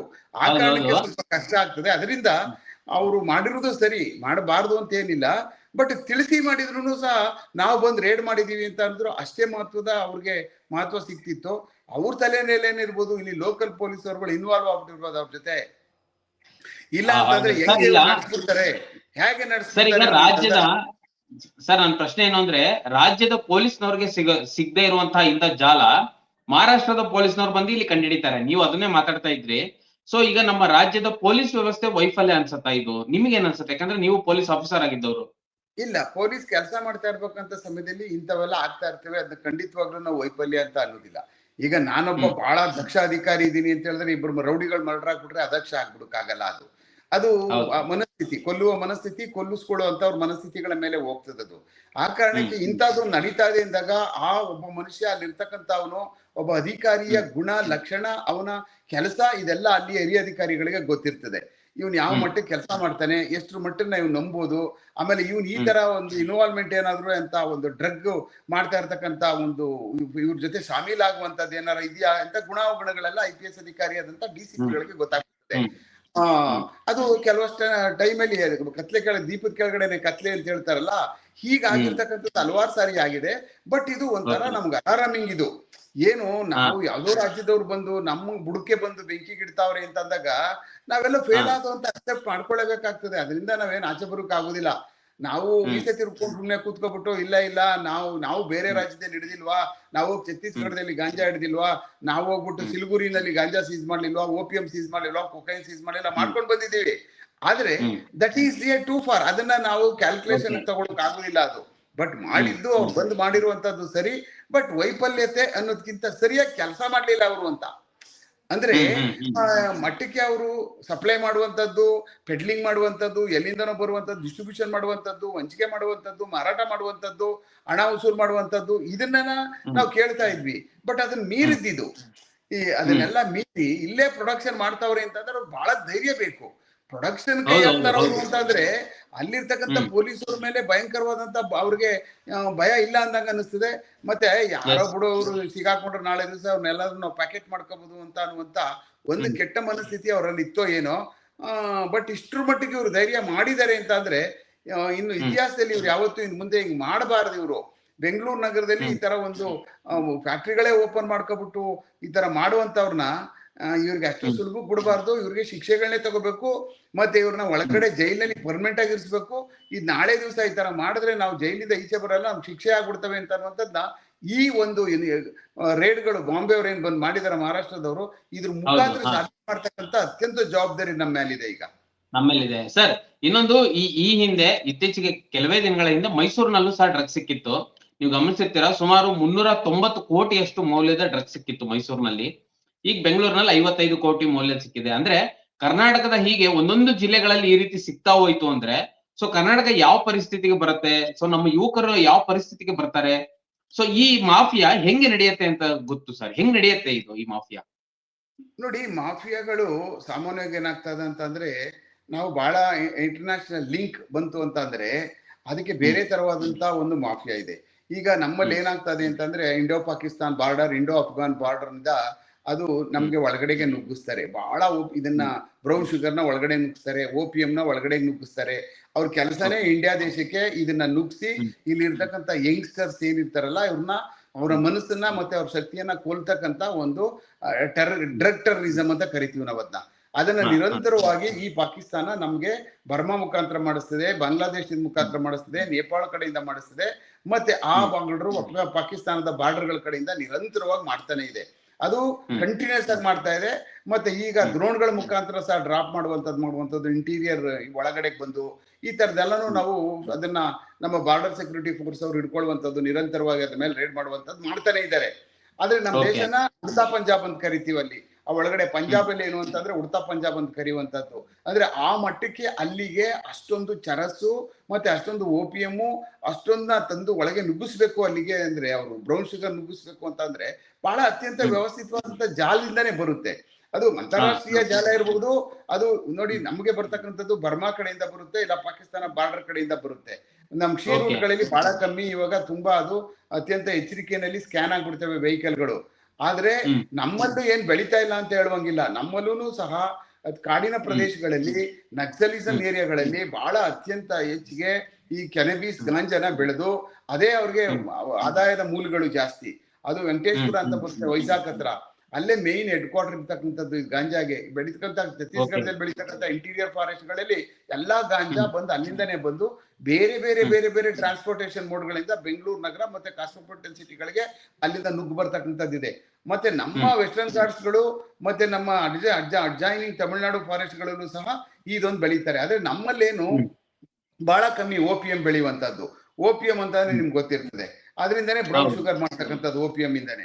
ಅದೇ ಅತ್ಯಂತ ಜಾಸ್ತಿ ಪಾಕಿಸ್ತಾನ ಮತ್ತೆ ಅಫ್ಘಾನಿಸ್ತಾನದಲ್ಲಿ ಮಾಡ್ತಕ್ಕಂಥದ್ದು. OPM ನಮ್ಗೆ ಅತ್ಯಂತ ಅವಶ್ಯಕತೆಗೆ ನಮ್ಗೆ ದೇಹಕ್ಕೆ ಬೇಕಾಗ್ತದೆ. ನಮ್ಮ ಡ್ರಗ್ ಫ್ಯಾಕ್ಟರಿಗಳಿಗೆ OPM ಇಲ್ಲ ಅಂತಂದ್ರೆ ನೋವಿನ ಮಾತ್ರೆಗಳನ್ನ ತಯಾರು ಮಾಡೋಕ್ ಸಾಧ್ಯನೇ ಆಗುದಿಲ್ಲ. ಇದು ನಮ್ಮ ಎಕ್ಸೈಸ್ ಡಿಪಾರ್ಟ್ಮೆಂಟ್ ಅವ್ರು, ಸೆಂಟ್ರಲ್ ಎಕ್ಸೈಸ್ ನವರು ಅವ್ರಿಗೆ ಲೈಸೆನ್ಸ್ ಕೊಟ್ಟು ಸಾವಿರಾರು ಎಕರೆಗಳ ಕಡೆಯಲ್ಲಿ ಬೆಳೆಸ್ತಾರೆ. ಬೆಳೆಸಿ ಅವರೇ ತಗೊಳ್ತಾರೆ. OPM ಏನ್ ಲ್ಯಾಟ್ಯಾಕ್ಸ್ ಬರುತ್ತಲ್ಲ, ಆ ಲ್ಯಾಟ್ಯಾಕ್ಸ್ ತಗೊಂಡು ಡ್ರಗ್ ಗಳಿಗೆ ಯೂಸ್ ಮಾಡ್ತಾರೆ. ಅಲ್ಲಿ ಕೆಲವಷ್ಟು ಪೋರ್ಷನ್ ಆಫ್ ಲ್ಯಾಟ್ಯಾಕ್ಸ್ ನ ಯಾರು ತೆಗಿತಾ ಇರ್ತಾರಲ್ಲ ಅವರು ಡೈವರ್ಟ್ ಮಾಡ್ಬಿಡ್ತಾರೆ. ಅದನ್ನು ಸಹ ಈ ಒಂದು ಡ್ರಗ್ ಪೆಡ್ಲರ್ ಗಳಿಗೆ ಕೈಗೆ ಸಿಗಾಕಬಿಡ್ತದೆ. ಅದರ್ ದನ್ ದಿಸ್ ಬೇರೆ ಬೇರೆ ಬಾರ್ಡರ್ ಗಳಲ್ಲಿ, ಕಾಡಿನ ಭಾಗದಲ್ಲಿ, ಇಂಟೀರಿಯರ್ ಫಾರೆಸ್ಟ್ ಒಳಗಡೆ ಸಹ ಆ ಕಡೆ ನಮ್ಮ ನಾರ್ತ್ ಇಂಡಿಯಾ ಕಡೆ ಈ OPM ಬೆಳೆದು ಅಲ್ಲೇನೂ ಸಹ ಲ್ಯಾಟ್ಯಾಕ್ಸ್ ತೆಗೆದು ಅದನ್ನ ಬ್ರೌನ್ ಶುಗರ್ ಫಾರ್ಮೇಶನ್ ಮಾಡ್ದಂಗ್ ಮಾಡಿ ಅದು ಮಾರಾಟ ಆಗ್ತದೆ. ಬಟ್ ಕೊಕೈನ್ ನಮ್ಮಲ್ಲಿ ಇಲ್ಲ. ಕೊಕೈನ್ ಬಹಳ ಕಮ್ಮಿ ನಮ್ಮಲ್ಲಿ ಬೆಳೆಯುವಂತ ಟ್ರಾಫಿಕಲ್ ರೀಸನ್ ಇಲ್ಲ ಕೊಕೈನು. ನಮ್ಮಲ್ಲಿ ಬೆಳೀತಕ್ಕಂಥದ್ದು OPM ಮತ್ತೆ ಗಾಂಜಾದಲ್ಲಿ ಮಾಡಿ, ಗಾಂಜಾದು ಒಂದು ಫಾರ್ಮೇಶನ್ ಏನ್ ಬರುತ್ತೆ, ಗಾಂಜಾದ ಚೆನ್ನಾಗಿ ಬೆಳೆದಾದ್ಮೇಲೆ ಅದ್ರ ಫ್ಲವರಿಂಗ್ ಟಾಪ್ಸ್ ಬರುತ್ತೆ, ಬೀಜ ಮತ್ತೆ ಫ್ಲವರಿಂಗ್ ಟಾಪ್ಸ್. ಅದನ್ನ ಕಟ್ ಮಾಡಿ ಚೆನ್ನಾಗಿ ಬೇಯಿಸಿದಾಗ ಅದೊಂದು ಲ್ಯಾಟ್ಯಾಕ್ಸ್ ಫಾರ್ಮೇಶನ್ ಆಗುತ್ತೆ. ಆ ಲ್ಯಾಟ್ಯಾಕ್ಸ್ ಫಾರ್ಮೇಶನ್ ಆಗುತ್ತೆ ಕಾನ್ಸಂಟ್ರೇಷನ್ ಆಫ್ ಆಸಿಡ್ಸ್. ಅದು ಅದ್ರ ಮುಖಾಂತರ ನಾವು ಆಯಿಲ್ ತಗೊಳ್ತಾರೆ. ಆಯಿಲ್ ಬಹಳ ಕಾಸ್ಟ್ಲಿ ಅದು. ಆ ಕಾರಣಕ್ಕೋಸ್ಕರ ತುಂಬಾ ಜಾಸ್ತಿ ಆಗ್ತಕ್ಕಂಥದ್ದು 50 ಇಂದ 60-70% ಆಕ್ಯುಪೈ ಮಾಡ್ಕೊಂಡಿರ್ತಕ್ಕಂಥದ್ದೇ ಈ ಒಂದು ಕೆನಬೀಸ್ ರಿಲೇಟೆಡ್ ಪ್ಲಾಂಟ್ ನ ಒಂದು ಇದು ಏನು ಡ್ರಗ್. ಅದಾದ್ಮೇಲೆ ಬ್ರೌನ್ ಶುಗರ್. ಮತ್ತೆ ಈಗ ಅವುಗಳ ಪೂರೈಕೆ ಸ್ವಲ್ಪ ಏನಾದ್ರು ವ್ಯತ್ಯಾಸ ಆದಾಗ ಸಡನ್ ಆಗಿ ಅದನ್ನ ಅದರ ವ್ಯಾಕ್ಯೂಮ್ ನ ಫಿಲ್ ಮಾಡೋದಕ್ಕೆ ಈ ಸಿಂಥೆಟಿಕ್ ಡ್ರಗ್ಗಳು ಬಹಳ ಡೀಲ್ ಮಾಡ್ತಕ್ಕಂಥದ್ದು ಬಹಳ ಸುಲಭ. ಸಣ್ಣ ಪ್ಯಾಕೆಟ್ ಮಾಡ್ಕೊಬಿಟ್ಟು ಮೋಟರ್ ಸೈಕಲ್ಗಳಲ್ಲಿ ಇವ್ರ ಇವು ಇದಾವ್ ನೋಡಿ, ಯಾವ ಸಿಗ್ತಾವಲ್ಲ ಬೇರೆ ಬೇರೆ ಬಾಡಿಗೆಗೆ ಮೋಟರ್ ಸೈಕಲ್ಗಳು, ಅದ್ರಲ್ಲೇನೆ ಹೋಗ್ಬಿಟ್ಟು ಮೋಟರ್ ಸೈಕಲ್ಗಳಲ್ಲಿ ಕೊಟ್ಟು ಸಣ್ಣ ಪ್ಯಾಕೆಟ್ಗಳನ್ನ ಮಾರಾಟ ಮಾಡ್ತಕ್ಕಂಥದ್ದು ಆಗ್ತದೆ. ಆ ಕಾರಣಕ್ಕೋಸ್ಕರನೇ ಈ ಒಂದು ನೋವಿನ ಸಂಗತಿ ಏನು ಅಂದ್ರೆ, ನಮ್ಮಲ್ಲೇ ಮಾಡುವಷ್ಟು ಇವ್ರಿಗೆ ಧೈರ್ಯ ಬಂದಿದೆಯಲ್ಲ ಅಂತ. ನಮ್ಮನ್ನು ಕಂಡ್ರೆ, ನಮ್ಮನ್ನ ನೋಡಿದ್ರೆ ಇವ್ರು ಏನ್ ಮಾಡ್ತಾರಪ್ಪ, ನಮ್ಮನ್ನು ಊತಾಕ್ಬಿಡ್ತಾರೆ ಪೊಲೀಸ್ನವರು, ಭಯ ಇಲ್ವಲ್ಲ ಇವ್ರಿಗೆ ಅನ್ನುವಂಥದ್ದು ನಾನೊಬ್ಬ ಎಕ್ಸ್ ಪೊಲೀಸ್ ಆಫೀಸರ್ ಆಗಿದ್ದು ಒಂಥರ ನೋವಿದೆ ನನಗೆ. ಸರ್, ಬೆಂಗಳೂರು ಪೊಲೀಸ್ನವರು ಎಂತೆಂತ ಪ್ರಕರಣಗಳನ್ನ ಭೇದಿಸ್ತವ್ರು. ಬಹಳ ಮುಖ್ಯವಾಗಿ ಕರ್ನಾಟಕ ಪೊಲೀಸು ಬಹಳ ದೊಡ್ಡ ದೊಡ್ಡ ಪ್ರಕರಣಗಳಲ್ಲೇ ಭೇದಿಸ್ತವ್ರು. ಸೊ ಈಗ ವರ್ಷದ ಕೊನೆಯಲ್ಲಿ ಗೃಹ ಇಲಾಖೆ ಅಂದ್ರೆ ಇಡೀ ಪೊಲೀಸ್ ಇಲಾಖೆ ಈ ರೀತಿಯ ಒಂದು ಡಾಟಾ ಕೊಡುತ್ತೆ, ಎಲ್ಲೆಲ್ಲಿ ಡ್ರಗ್ಸ್ ಜಾಲಗಳಿತ್ತು ಈ ರೀತಿಯ ಒಂದು ಡಾಟಾ ಕೊಡುತ್ತೆ. ಸೊ ಇದನ್ನ ಯಾಕೆ ತಡೆ ಹಿಡಿಯಕ್ಕಾಗ್ಲಿಲ್ಲ? ಈ ರೀತಿ ಡಾಟಾಗಳನ್ನ ಪ್ರತಿ ವರ್ಷ ಕೊಡ್ತಾ ಇದೀವಿ. ಸಂಪೂರ್ಣವಾಗಿ ತಡೆ ಹಿಡಿಲಿಕ್ಕೆ ಯಾಕೆ ಆಗ್ಲಿಲ್ಲ ಅಂತ ಅನ್ಸುತ್ತೆ ನಿಮ್ಗೆ? ಇಲ್ಲ ನೋಡಿ, ಏನಾಗ್ತಾ ಇತ್ತು, ಅದಕ್ಕೆ ಇನ್ನೊಂದು ಕಾರಣ ಇದೆ, ಬಲವಾದಂತ ಕಾರಣ. ಹ್ಮ್ ಈಗ ನಾನು ಹ್ಮ್ ಬೆಂಗಳೂರಿನ ಅಂಡರ್ವರ್ಲ್ಡ್, ಬೆಂಗಳೂರಿನ ಡ್ರಗ್ಗು, ಬೆಂಗಳೂರಿನ ಹ್ಮ್ ನಡೀತಕ್ಕ ಇರ್ತಕ್ಕಂಥ ಈ ಒಂದು ಡ್ರಗ್ ಟೆರರಿಸಮ್ ನಾನು ತಿಳ್ಕೊಬೇಕಂದ್ರೆ ಮಿನಿಮಮ್ ಒಬ್ಬ ಅಧಿಕಾರಿಗೆ 10 ವರ್ಷ ಬೇಕು. ಇದು ಎಲ್ಲೋ ಒಂದ್ ಓಕೆ ಕಡೆ, ಒಂದು ಯಾದಗಿರಿನೆಲ್ಲ ಇಲ್ಲೋ ಒಂದು ರಿಮೋಟ್ ಪೊಲೀಸ್ ಸ್ಟೇಷನ್ ಅಲ್ಲಿ ಕೂತ್ಕೊಬಿಟ್ಟು ಒಂದು ಪುಸ್ತಕ ತೆಗೆದು ನೋಡ್ಬಿಟ್ರೆ ಅಲ್ಲಿದು ಪೂರ್ಣ ಪ್ರಮಾಣದ ಚಿತ್ರಣ ಗೊತ್ತಾಗ್ಬಿಡ್ತದೆ. ಬೆಂಗಳೂರು ಹ್ಮ್ ಹಂಗಲ್ಲ. ಬೆಂಗಳೂರ್ನ ನೀವು ಬಂದು ಪೊಲೀಸ್ ಕೆಲಸ ಮಾಡೋದಕ್ಕೆ, ನೀವು ಬೆಂಗಳೂರು ಹ್ಮ್ ರಸ್ತೆಗಳ್ಯಾವ್ದು, ಬೆಂಗಳೂರಿನಲ್ಲಿ ಯಾವ್ಯಾವ ಏರಿಯಾಗಳಲ್ಲಿ ಏನೇನ್ ನಡೀತದೆ, ಬೆಂಗಳೂರಿನಲ್ಲಿ ಹ್ಮ್ ಮಾಡ್ತಕ್ಕಂಥ ಚಟುವಟಿಕೆ ಮಾಡ್ತಕ್ಕಂಥ ಜನ ಯಾರು ಅಂತ ತಿಳ್ಕೊಬೇಕು ಅಂದ್ರೆ ನಿಮ್ಗೆ 10 ವರ್ಷ ಬೇಕು. ಅದಾದ್ಮೇಲೆ ನೀವು ಹಾ ಈ ಹಾ ತರದ ಡ್ರಗ್ ನ ಕೇಸ್ ಹಿಡಿಕಾಗ್ತದೆ. ಏಕಾಕಿ ಬಂದ್ಬಿಟ್ಟು ಪೊಲೀಸ್ ಸ್ಟೇಷನ್ ಕೂತ್ಕೊಬಿಟ್ಟು ದುರ್ಬಿ ಹಾಕಬಿಟ್ಟು ಇಲ್ಲ ಸ್ಕ್ಯಾನರ್ ಇಟ್ಕೊಬಿಟ್ಟು ಕಂಡಿಡಿಕ್ ಆಗುದಿಲ್ಲ ಅದು. ಇದಕ್ಕೆ ಹ್ಮ್ ಪೊಲೀಸ್ಗೆ ಸೇರಿ ಬಹಳ ಅತ್ಯಂತ ಅವಿರತ ಶ್ರಮ, ಪೊಲೀಸಲ್ಲಿ ಕಷ್ಟಪಟ್ಟು ಇನ್ಫಾರ್ಮೆಂಟ್ಗಳನ್ನ ನಾವು ಸಂಪಾದನೆ ಮಾಡ್ಬೇಕು. ಇಲ್ಲಿ ಆ ಇನ್ಫಾರ್ಮೆಂಟ್ಗಳನ್ನ ಓಕೆ ಸಂಪಾದನೆ ಮಾಡ್ಬೇಕು ಅಂದ್ರೆ 16 ವರ್ಷ, ಹ್ಮ್ 15 ವರ್ಷ, 20 ವರ್ಷ ನಾವು ಬೆಂಗಳೂರು ಹ್ಮ್ ನಗರದಲ್ಲಿ ನಿರಂತರವಾಗಿ ಕೆಲಸ ಮಾಡ್ಬೇಕು. ಆವಾಗ ಹ್ಮ್ ಮಾತ್ರ ನಮಗೆ ನಿರಂತರವಾದಂತ ಇನ್ಫಾರ್ಮೇಶನ್ಗಳು ಸಿಗ್ತವೆ, ಮತ್ತೆ ನಮ್ಮನ್ನ ಹ್ಮ್ ನಂಬುತ್ತಾರೆ. ಮತ್ತೆ ನಾವು ಹ್ಮ್ ಅವ್ರಗಳ ಇನ್ಫಾರ್ಮೆಂಟ್ ಇದೆಲ್ಲ ಏನು ಸರಿ ಇದಾಗಿ ಸಿಕ್ಬಿಡಲ್ಲ. ಇದೆಲ್ಲಾ ಕಂಪ್ಲೀಟು ಮ್ಯಾನ್ಯುಯಲ್ ಇನ್ಫಾರ್ಮೇಶನ್, ಮ್ಯಾನ್ಯುಯಲ್ ಇಂದಾನೇ ತಗೋಬೇಕು ಇವು. ನಾವ್ ಹಾ ಯಾರು ಹಾ ಮಾಡ್ತಾ ಹಾ ಇದ್ದೀವಿ ಬೆಂಗಳೂರು ಸಿಟಿನಲ್ಲಿ ಸ್ಕ್ಯಾನ್ ಮಾಡ್ಬಿಟ್ಟು ಯಾರು ಸಿಂಥೆಟಿಕ್ ಡ್ರಗ್ಸ್ ಮಾಡ್ತಾ ಇದಾರೆ ಅಂತ ಹಿಡಿದ್ಬಿಡಕ್ ಆಗುದಿಲ್ಲ. ಆ ಹಾ ಕಾರಣಕ್ಕೆ ಯಾಕೆ ಫೇಲ್ ಆಗ್ತಾ ಇದೆ ಪೊಲೀಸಿಂಗ್ ಬೆಂಗಳೂರು ಸಿಟಿನಲ್ಲಿ ಅಂದ್ರೆ, ಬಂದವ್ರು ಹ್ಮ್ ಯಾರು 5 ವರ್ಷ ಬೆಂಗಳೂರು ಸಿಟಿನಲ್ಲಿ ಇರಲ್ಲ. ಬೆಂಗಳೂರು ಸಿಟಿನಲ್ಲಿ ಹ್ಮ್ 5 ವರ್ಷ ಕೆಲಸ ಮಾಡಾದ್ಮೇಲೆ ಆಚೆ ಎತ್ ಬಿಸಾಕಿ ಅಂತ ಹೇಳ್ಬಿಡ್ತಾವ್ರೆ. 5 ವರ್ಷ ಹ್ಮ್ ಬಂದವನು ಏನು 5 ವರ್ಷದಲ್ಲಿ ಅವನಿಗೆ 2 ಪೊಲೀಸ್ ಸ್ಟೇಷನ್ ರಸ್ತೆಗಳು ಗೊತ್ತಿರುವುದಿಲ್ಲ. ಹೌದು ಹೌದು ಹೌದು. ಹಾ ಬೆಂಗಳೂರು ನಾರ್ತ್ ಹೋದ್ರೆ ಹ್ಮ್ ಬೆಂಗಳೂರು ಸೌತ್ ಬರೋಕ್ ಆಗುದಿಲ್ಲ. ಡ್ರೈವರ್ ಇಲ್ಲ ಅಂದ್ರೆ ತಪ್ಪಿಸ್ಕೊಂಡು ಹೊರಟೋಗ್ಬಿಡ್ತಾರೆ ಅವರು. ಆ ತರ ಹ್ಮ್ ಪರಿಸ್ಥಿತಿ ಹೌದು Bengaluru. It is not a so jokable area. ಏನ್ ಹಾ 45-50 ಕಿಲೋಮೀಟರ್ ಒಂದ್ ಕಡೆಯಿಂದ ಒಂದ್ ಕಡೆಗೆ ಹೋಗ್ಬೇಕು. ಈಗ ನಮ್ಮ ತಗೊಂಡೋಗ್ಬಿಟ್ಟು ಬಾಂಬೆನಲ್ಲಿ ನೀನ್ ಕಳ್ಳನ ಹ್ಮ್ ಹಿಡ್ಬಪ್ಪ, ನೀನ್ ಡ್ರಗ್ ನ ನೀನು ಹಿಡಿದ್ಬಿಡು, ನೀನು ಮಾಫಿಯಾಗಳನ್ನ ಹ್ಮ್ ಹಿಡಿದ್ಬಿಡು, ಅಂಡರ್ ವರ್ಲ್ಡ್ ನ ಹಿಡಿದ್ಬಿಡು ಅನ್ಬಿಟ್ಟು ನನ್ನಿಂದ ಬೆಂಗಳೂರು ಸಿಟಿಯಿಂದ ಬಾಂಬೆಗೆ ಹಾಕ್ಬಿಟ್ರೆ ನೀವ್ ಏನ್ ಮಾಡೋಕಾಯ್ತದ ಹ್ಮ್ ಪೊಲೀಸ್ ಕೇಸ್ ನೀವಲ್ಲಿ? ಹ್ಮ್ ಹ್ಮ್ ಹ್ಮ್ this is the same reason Bengaluru ಸಿಟಿನಲ್ಲಿ ಆಗ್ತಾ ಇರ್ತಕ್ಕಂಥದ್ದು. ಬೆಂಗಳೂರು ಹ್ಮ್ ಸಿಟಿನಲ್ಲಿ ಎ ಗ್ರೇಡ್ ಆಫೀಸರ್ಗಳನ್ನ ಇಟ್ಕೋಬೇಕು. Even A B hmm C ಇದಾರಲ್ಲ, ಅವ್ರನ್ನ ಯಾರನ್ನೂ ಒಳಗಡೆ ಬಿಟ್ಕೊಳಕ್ ಹೋಗ್ಬಾರ್ದು. ಇವ್ರ ಕೈಲಿ ಹ್ಮ್ ಎ ಗ್ರೇಡ್ ಆಫೀಸರ್ಗಳನ್ನ ಇಟ್ಕೊಳಕ್ಕೂ ಆಗಲ್ಲ ಯಾವುದೇ ಸರ್ಕಾರಗಳ ಕೈಲಿ. ಯಾಕೆಂದ್ರೆ ಅವ್ರಿಗೆ ಇಷ್ಟ ಬಂದವ್ರು ಬರ್ಬೇಕು, ಅವ್ರ ಆಕ್ಟ್ ತಕ್ಕಂತೆ ಕುಣಿಯರು ಬರ್ಬೇಕು, ಆಮೇಲೆ ಒಂದ್ ಸ್ವಲ್ಪ ಹ್ಮ್ ಚಂದಾಗಿಂದ ಕೊಡ್ತಕ್ಕಂಥವ್ರು ಬರ್ಬೇಕು, ಆಮೇಲೆ ನಾವು ಹ್ಮ್ ನೀವು ಹಿಂಗ್ ಮಾತಾಡಿ ಇದೆಲ್ಲ ವೈಫಲ್ಯ ಗೀಪಲ್ಯ ಅಂತ ಇವೆಲ್ಲ ಮಾತಾಡ್ಕೊಂಡು ಹೋಗ್ಬೇಕು. ಆ ಹ್ಮ್ ಕಾರಣಕ್ಕೋಸ್ಕರನೇ ಇದನ್ನ ಯಾರು ಮಾಡ್ಬೇಕೋ ಅವ್ರು ಮಾಡ್ತಾ ಇಲ್ಲ. ಸುಮ್ಮನೆ ಹ್ಮ್ ಕ್ರಿಟಿಸೈಸ್ ಹ್ಮ್ ಮಾಡಿದ್ರೆ ಏನು ಪ್ರಯೋಜನ ಆಗಲ್ಲ. ಕಮಿಷನರ್ ಹ್ಮ್ ಅವ್ರಿಗೆ ಅಧಿಕಾರ ಕೊಡ್ಬೇಕು, ಡಿ.ಜಿ ಅವ್ರಿಗೆ ಅಧಿಕಾರ ಕೊಡ್ಬೇಕು. ಬೆಂಗಳೂರು ಸಿಟಿನಲ್ಲಿ ಅದ್ ಯಾರನ್ನು ತಗೋತಿರೋ ಮಟ್ಟ ಹಾಕಿ ಅಷ್ಟೇ. ನಾವು ಹ್ಮ್ ಕೈ ಹಾಕಲ್ಲ ಹ್ಮ್ ಬೆಂಗಳೂರು ಸಿಟಿಗೆ. ನಾವೇರೋ ಹ್ಮ್ ಯಾವ್ದೋ ಹಳ್ಳಿ ಪಳ್ಳಿನ ಯಾರನ್ನಾರ ಬೇಕಾಗಿರೋ ಹಾಕಿಸ್ಕೊಂಡು ಏನೋ ಮಾಡ್ತೀವಿ, ನಾವು ಅಲ್ಲಿ ಬೇಕಾದ್ರೆ ಕೆಲಸ ಮಾಡಿಸ್ಕೋತೀವಿ, ಅವ್ರು ಇದಾರೆ ನಾವ್ ಹೇಳಿದ್ರೆ ಕೇಳ್ತಾರೆ ಪೊಲೀಸ್ನವರಲ್ಲಿ. ಆಯ್ತು, ಬೆಂಗಳೂರು ಹ್ಮ್ ಕಮಿಷನರ್ ರೇಟ್ಗಳು ಇರ್ತಕ್ಕಂಥದ್ರಲ್ಲ ಹಾಕೊಳ್ಳಿ ಅಂತ ಆದ್ರೂ ಹೇಳ್ಬೇಕಲ್ಲ. ಅದೂ ಹೌದು ಹೇಳಲ್ರು. ಹೇಳಿ ಹ್ಮ್ ಹೇಳಿ ಹ್ಮ್ ಸಾಕಾಗ್ಬಿಟ್ಟಿದೆ. ನಿಮ್ ಮನೆ ಕಾಯರ ಬಿಟ್ಬಿಟ್ರ ಪೊಲೀಸ್ನ. ಜನ ಬಹಳ ಕಷ್ಟ ಆಗ್ತಿದೆ, ಬದುಕಕ್ಕಾಗಲ್ಲ, ಇಂಥವೆಲ್ಲ ಆಗ್ತವೇನ್ರಿ ಕೇಳ್ಬೇಕಲ್ಲ ಅವರು. ಹ್ಮ್ ಹ್ಮ್ ಅವರ ಹ್ಮ್ ಹ್ಮ್ ಬಿಗಿ ಮುಷ್ಟಿ ಕಪಿ ಮುಷ್ಟಿಲೇ ಇರ್ಬೇಕು ಇವೆಲ್ಲನೂ. ಆ ಕಾರಣಕ್ಕೆ ನೀವ್ ಏನೇ ಮಾತಾಡಿ, ನೀವ್ ಏನೇ ಹೇಳಿ ಅದಾಗದು ಹೊರತು ಈ ಫ್ಯಾಕ್ಟ್ರಿಗಳೆಲ್ಲ ನೀವು ಮೇನ್ ರೋಡಲ್ಲೇ ಆಗ್ತವೆ. ಹಿಂಗ್ ಮುಂದೆ ಆದ್ರೆ ಅಲ್ಲಿ ನೀವು ಪೊಲೀಸ್ ಕೆಲಸ ಮಾಡೋಕ್ಕೆಲ್ಲ ಆಗುತ್ತೆ 5 ವರ್ಷದಲ್ಲಿ. ನೀವು ತಿಳ್ಕೊಳ್ಳೋಕೆಲ್ಲ ಓಕೆ ಆಗುತ್ತೆ. ಒಂದ್ 50 ಹ್ಮ್ ರೌಡಿನ ಬೆಂಗಳೂರು ಸಿಟಿಯವ್ರನ್ನ ಹೇಳೋಕೆಲ್ಲ ಆಗ್ತದೆ. ಅವ್ನು ಎಲ್ಲಿ ಓಡಾಡ್ತವನೆ, ಆ ಡ್ರಗ್ಗಿಸ್ಟ್ಗಳೆಲ್ಲವ್ರೆ, ಟೆರರಿಸ್ಟ್ಗಳೆಲ್ಲವ್ರೆ, ಯಾವ ಭಾಗದಲ್ಲಿ ಏನ್ ಚಟುವಟಿಕೆ ನಡೀತದೆ ಅಂತ ಗೊತ್ತಾಗ್ತದೆ. ನಿಮ್ ನಂಬೂರ್ ಯಾರು ಜನ? ನಿಮ್ ಬಂದ್ ನಮ್ ಹ್ಮ್ ಇನ್ಫಾರ್ಮೇಶನ್ ಯಾರು ಕೊಡ್ತಾರೆ ಬೆಂಗಳೂರು ಸಿಟಿನಲ್ಲಿ? ಏನ್ ಸುಮ್ನೆ ಬಂದ್ ಹ್ಮ್ ಹೇಳ್ಬಿಡ್ತಾರೆ ಬೆಂಗಳೂರು ಸಿಟಿನಲ್ಲಿ? ನಿಮ್ಮ ಇಲ್ಲ ಇಲ್ಲ ಚಟುವಟಿಕೆಯನ್ನ ನಿಮ್ಮ ಪೊಲೀಸ್ನ 16 ವರ್ಷ ನೋಡಾದ್ಮೇಲೆ ಓ ಇವನು ನಂಬಿಕೆಗೆ ಅರ್ಹ ಅಂದಾಗ ನಮ್ಮ ಹತ್ರ ಹ್ಮ್ ಬರ್ತಾರ ಅವರು. ಇಲ್ಲ ಅಂದ್ರೆ ಯಾವ ಹ್ಮ್ ಕಾರಣಕ್ಕೂ ಬರಲ್ರ ಅವರು. ಅದು ಬೆಂಗಳೂರು ಎಸ್ ಸರ್ ಎಸ್ ಸಿಟಿನಲ್ಲಿ ಸರ್ ಡ್ಯಾಮೇಜ್ ಆಗಿದೆ. ಆ ನೆಟ್ವರ್ಕ್ ಡ್ಯಾಮೇಜ್ ಆಗಿರೋದ್ರಿಂದ ಇದೆಲ್ಲ ಆಗ್ತಾ ಇದೆ. ಹ್ಮ್ ಈ ಇಡೀ ಒಟ್ಟಾರೆ ಏನ್ ನೀವ್ ಮಾತಾಡಿದ್ರಿ, ನಿಮ್ಮ ಮಾತಿನ ಹಿಂದೆ ಒಂದು ರಾಜಕಾರಣವೂ ಇತ್ತು. ಅದಿರ್ಲಿ, ಅದು ಪಕ್ಕಕ್ಕೆ. 100% ರಾಜಕಾರಣ ಇದೆ, ಅದ್ ಪಕ್ಕಕ್ಕೆ ಕೇಳೋಣ. ಸರ್, ಮೊಫೆಡ್ರೋನ್ ಅಂದ್ರೆ ಏನ್ ಸರ್? ಇಲ್ಲ ಅದ್ ಮುಂದೆ ಇಟ್ಕೋಬೇಕು. ನೀವು ಪಕ್ಕಕ್ಕೆ ಇಟ್ಬಿಟ್ರೆ ಆಗಲ್ಲ. ಈ ಪಕ್ಕಕ್ಕೆ ಇಡೋದ್ ಬೇಡ, ಪಕ್ಕಕ್ಕೆ ಆಯ್ತು. ಈ ಡ್ರಗ್ಸ್ ಫ್ಯಾಕ್ಟ್ರಿಗಳು ಬಂದ್ಬಿಟ್ಟಿರೋದು. ಈ ಓಕೆ ಓಕೆ ಪಕ್ಕಕ್ಕೆ ಇಟ್ಟು ಈ ಡ್ರಗ್ಸ್ ಫ್ಯಾಕ್ಟ್ರಿಗಳು ಯಾವಾಗ ಓಪನ್ ಆಗಿದಾವೆ ಈ ಕಾರಣಕ್ಕೋಸ್ಕರನೇ. ಅದು ಸರಿಯಾದಂತ ರೀತಿಯಲ್ಲಿ ಅವ್ರ ಕ್ರಮಗಳು ಜರುಗಿಸ್ಬಿಟ್ರೆ ಈ ಡ್ರಗ್ ಫ್ಯಾಕ್ಟ್ರಿಗಳು ಅವಾಗ ನಾವು ನೇರವಾಗಿ ನಾವು ಹೊಣೆ ಆಗ್ತೀವಲ್ಲ, ನಮ್ಗೆ ಆಗ್ಬಿಡ್ತೀವಲ್ಲ. ಪೊಲೀಸ್ ಕೆಲಸ ಪಕ್ಕ ಯಾಕೆ ಮಾಡ್ಲಿಲ್ಲ ಅಂತ ಕೇಳ್ಬೋದಲ್ಲ ಅಧಿಕಾರಿಗಳು. ಈಗಿಲ್ಲ ಅಂದ್ರೆ ನಾಳೆ ಬೆಳಿಗ್ಗೆ ಇರ್ಲಿ ಬಿಡ್ರಿ ನಡೀತದೆ ಅವೆಲ್ಲ ಅಂದ್ಬಿಡ್ತಾರೆ. ಎಲ್ಲ ನಡೀದೇ ಇರುವಂತ ನಡೀತವೆ, ಹಿಡಿತಾರೆ ಬಿಡ್ರಿ, ಹೊಸ ಬಂದಿದ್ದಾರೆ ಹುಡುಗರುಗಳು ಹಾಗೆ ಹೀಗೆ ಅಂತ ಹೇಳ್ತಾರೆ. ಯಾಕಂದ್ರೆ ಅವರೇ ಹಾಕ್ಸ್ಕೊಂಡಿರ್ತಾರಲ್ಲ, ಪ್ರೊಡಕ್ಷನ್ ಅವರೇ ಮಾಡ್ಬಿಡ್ತಾರೆ. ಆ ಕಾರಣಕ್ಕೋಸ್ಕರ ಇಂಥವನ್ನೆಲ್ಲ ಶಾಮೀಲಾಗಬಾರ್ದು. ಮತ್ತೆ ಇಂಥವಕ್ಕೆಲ್ಲಾನು ಒಳ್ಳೆ ಅಧಿಕಾರಿಗಳನ್ನ ತಗೊಬರ್ಬೇಕು. ಎಲ್ಲಾ ಅಧಿಕಾರಿಗಳು ಕೆಲಸ ಮಾಡಲ್ಲ ಅಂತಲ್ಲ, ಎಲ್ಲಾ ಭ್ರಷ್ಟರು, ಎಲ್ಲ ಕೈಲಾಗ್ದವ್ರು ಅಂತ ಹೇಳ್ಬಿಟ್ಟು ಬಹಳ ಒಳ್ಳೊಳ್ಳೆ ಅಧಿಕಾರಿಗಳಿದ್ದಾರೆ. ಬೆಂಗಳೂರು ಸಿಟಿನ ಅರ್ದು ನುಂಗಿ ಈಗಾಗಲೇ ಕೂತ್ಕೊಂಡಿರ್ತಕ್ಕಂಥ ಅಧಿಕಾರಿಗಳಿದ್ದಾರೆ. ಅಂತವ್ರಿಗೆ ನಂಬಿ ಒಳ್ಳೊಳ್ಳೆ ಇಂಥ ಜಾಗಗಳನ್ನ ಕೊಟ್ಟು ಇಂಥ ಕಡೆ ಕೂರಿಸಿ ಅವ್ರನ್ನ ಬಲಿ ಆಗ್ತಕ್ಕಂಥ ಕೆಲಸ ಮಾಡ್ಬೇಕು. ಸರ್, ಈ ಹಿಂದೆ ಮಾತಿತ್ತು, ಈ ಹಿಂದೆ ಅಲ್ಲ ಈಗ್ಲೂ ಇದೆ, ರಾಜಕಾರಣಿಗಳ ಜೊತೆ ಇರುವವರು ಸಹ ಈ ಡ್ರಗ್ಸ್ ಜಾಲದಲ್ಲಿ ಸಿಲ್ಕೊಂಡಿದ್ದಾರೆ ಅಂತ ಹಲವಾರು ಸರಿ ಸಿಕ್ಕಿ ಬಿದ್ದಿದ್ದಾರೆ ಕೂಡ. ಸೊ ಅದಿರ್ಲಿ ಸರ್, ಮೊಫೆಡ್ರೋನ್ ಅಂದ್ರೆ ಏನ್ ಸರ್? ಇಲ್ಲ ಕೇಳಿಸ್ತಾರೆ ಸರ್. ಹೇಗೆ ಮೊಫೆಡ್ರೋನ್ ಅಂದ್ರೆ ಏನು? ಮೊಫೆಡ್ರೋನ್, ಎಸ್ ಸರ್. ಮೊಫೆಡ್ರೋನ್ ಅಂತಂದ್ರೆ ನಾವು ನಮ್ಮ ಟರ್ಮ್ ಅಲ್ಲಿ ನಾವು ಮಾತಾಡ್ಕೊಳ್ಳುವಂತದ್ದು ಏನು ಅಂದ್ರೆ ಸಿಂಥೆಟಿಕ್ ಡ್ರಗ್ಸ್ ಬರುತ್ತಲ್ಲ, ಸಿಂಥೆಟಿಕ್ ಡ್ರಗ್ಸ್. ಹೌದು, ಸಿಂಥೆಟಿಕ್ ಡ್ರಗ್ಸ್ ನ ನಾವು ವ್ಯವಸ್ಥಿತವಾಗಿ ನಾವುಗಳು ಅದನ್ನ ಯಾರ ಕೈಗೆ ಸೇರಿಸ್ಬೇಕು, ಯಾರಿಗೂ ಗೊತ್ತಾಗದೇ ಇರೋ ತರ ಎಲ್ಲಿಗೆ ಸೇರಿಸ್ಬೇಕು, ಆಮೇಲೆ ಯಾರನ್ನ ಬಳಸ್ಕೋಬೇಕು ನಾವು ಅಂತ ಅನ್ನುವಂಥದ್ದು ಒಂದು ಸರ್ಕಲ್ ಅಷ್ಟೇ. ಅದು ಬಿಟ್ರೆ ಬೇರೆ ಅದಕ್ಕೆ ಏನ್ ಅರ್ಥ ಏನಿಲ್ಲ. ಸರ್, ಇನ್ನೊಂದು ಈಗ ವರದಿ ಬರ್ತಾ ಇದೆ, ಈಗ ನೀವೇ ಹೇಳಿದ್ರಿ 2-3 ದಿನದಿಂದ ನಮ್ ಬೆಂಗಳೂರಿನಲ್ಲಿ ಸಿಕ್ಕಿ ಬಿದ್ದಿರೋ ವರದಿ, ಅದ್ರಲ್ಲಿ ಪೊಲೀಸ್ನವರು ತೊಡಗಿದ್ದಾರೆ ಅನ್ನುವ ಒಂದು ಮಾತಿದೆ. ಕರ್ನಾಟಕ ಪೊಲೀಸ್ನವರು ಸಹ ಅದ್ರೊಳಗಡೆ ಇದ್ದಾರೆ, ಆ ಜಾಲದಲ್ಲಿ ತೊಡಗಿದ್ದಾರೆ ಅನ್ನುವ ಒಂದು ಮಾತು ಬರ್ತಾ ಇದೆ ಹೊರಗಡೆ. ಏನ್ ಹೇಳ್ತೀರಾ ಸರ್ ನೀವು ಇದಕ್ಕೆ?